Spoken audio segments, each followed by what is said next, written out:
ரசூலுல்லாஹ் மேலும் சொன்னார்கள், பின்னால் வரும்பொழுது ஃபஸயரா இக்திலாஃபன் கதீரா, அதிகமான கருத்து வேற்றுமைகளை நீங்கள் பார்ப்பீர்கள் கொள்கையில்.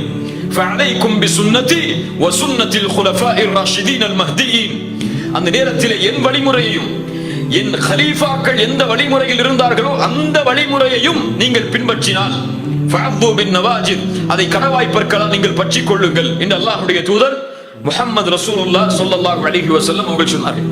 இப்படி கொள்கையில் இந்த சமூகத்திலே ஏற்பட்ட பிளவுகள் தான் பல பிரிவுகள்.